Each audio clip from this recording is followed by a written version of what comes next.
Good evening, and welcome to Mem News. Tonight, we bring you a sobering report on the unfolding tragedy in Italy. The Marche region has been devastated by a massive storm system, unleashing hail the size of tennis balls, severe flash floods, and powerful winds. Homes are destroyed, roads are impassable, and lives have been lost. This is one of the most violent weather events to hit central Italy in decades. It began with heavy rains in the early morning.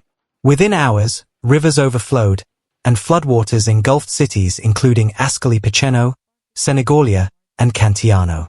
Some areas recorded nearly 400 millimeters of rainfall in under 4 hours.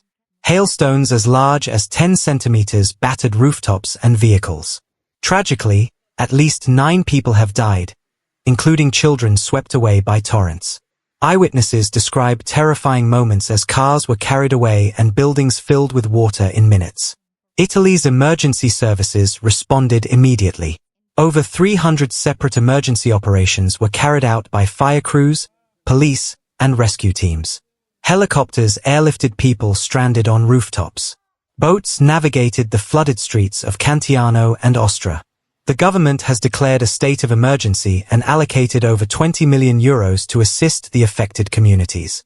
Volunteers, NGOs, and citizens have rallied to distribute food, blankets, and medical aid. Experts say the violence of this storm was magnified by weeks of heat waves across the Mediterranean.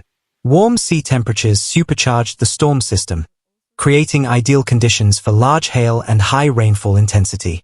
Meteorologists recorded extreme convective activity, resulting in a perfect storm of wind shear, moisture, and unstable air masses. In just 30 minutes, parts of Marche were buried under a mix of floodwater and hail. This is not the first time Marche has faced catastrophe. In September 2022, similar storms left 13 people dead.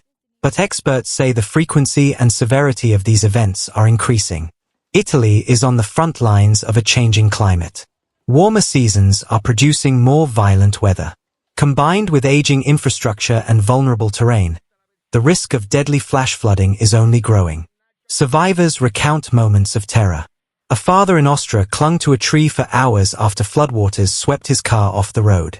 In Senigallia, emergency workers found an elderly couple trapped in their attic, rescued just minutes before the roof collapsed. In one heartbreaking case, a child was rescued from flood debris, but their mother remains missing. These are not just statistics.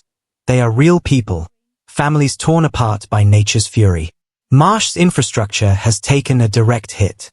Roads have crumbled, bridges have collapsed, and railways are submerged. Power outages are widespread, and cellular networks have gone dark in several zones. Flights were rerouted as hail damaged aircraft fuselages. In Monza, the storm uprooted trees and tore apart train stations, while Delta Airlines was forced to land in Rome after sustaining severe hail damage mid-flight. Climate scientists warn that without major adaptation efforts, this pattern will continue. Italy must invest in storm drainage systems, enforce riverbank protections, and modernize its early warning systems. The cost of prevention is a fraction of the cost of recovery. Yet year after year, we see communities forced to rebuild what nature tears down. The window for prevention is closing. Our hearts go out to the victims of this tragedy in Italy. Mem News will continue to follow developments from the region, providing updates and analysis as the nation recovers. What steps should governments take to protect against extreme weather? Could your city withstand an event like this? Let us know in the comments. Don't forget to like, share, and subscribe for continued coverage on global disasters. Thank you for watching, and stay safe.